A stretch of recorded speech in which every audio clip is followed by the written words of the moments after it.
প্রিয় প্রকৌশলী, তোমরা দেখো এটি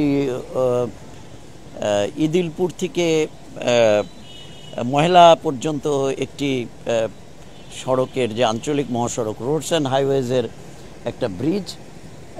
আমি তোমাদেরকে গুড প্র্যাকটিসের একটা নমুনা দেখাচ্ছি।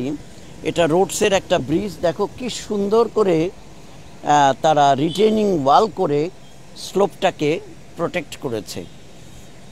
দেখো এই পাশে কত সুন্দর করে দিছে। এই স্লোপ এটা অক্ষয় হয়ে গেছে, এটা সহজে আর ভাঙবে না।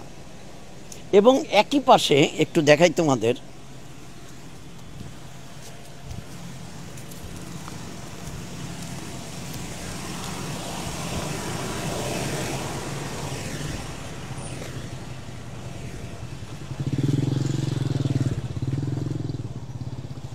একই পাশে দেখো হোমস্টেডকেও তারা কি সুন্দরভাবে প্রিজার্ভ করেছে এবং এই স্লোপ আর কখনোই নষ্ট হবে না।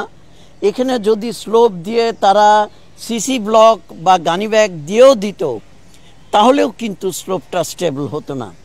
কিন্তু এখন একদম ক্লিয়ার ওয়েতে বলা যায় যে এই স্লোপ আর ভাঙবে না, অর্থাৎ এই রোডের ব্রিজ অ্যাপ্রোচ আর সহজে নষ্ট হবে না। আমাদেরকে যে কাজটা করতে হবে সেটা কিন্তু একটা সাস্টেইনেবল ওয়ার্ক করতে হবে। Thank you. তো যাই হোক, না করলেও আমি চাই যে এইভাবে সততার সাথে বা আপনি যেগুলা কাজ। আপনার নাম কি? আমার নাম আব্দুল্লাহ আল টনি।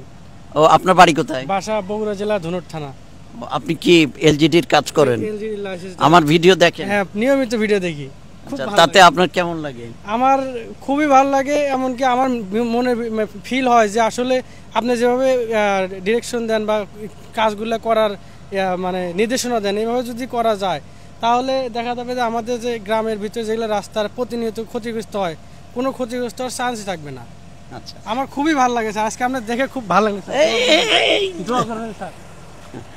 আপনি কি মোটরসাইকেলে যাচ্ছেন? আমি মোটরসাইকেলে যাচ্ছি। আচ্ছা, যান। আসসালামু আলাইকুম। আমি কথা বলছি আমাদের সুপ্রিয় উপজেলা প্রকৌশলী স্নেহাস্পদ জহুরুল ইসলামের সাথে। সে এলজিডিতে প্রায় 30 বছর কর্মরত আছে।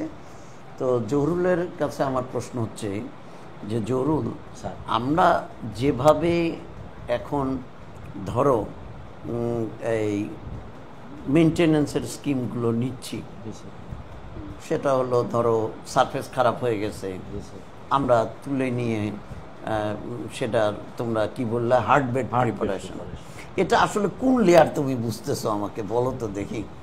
স্যার, আমি যেটা বুঝি, আমাদের যে রাস্তাটাকে আমরা মেইনটেনেন্স কাজ করতে চাচ্ছি সেই রাস্তার টপ সারফেসকে আমরা হার্ডবেড লেয়ার ধরতেছি। আচ্ছা, আসলে হার্ডবেড লেয়ারটা আমি স্যার এটাকে ভালো মন্দ দুটিই বলবো স্যার।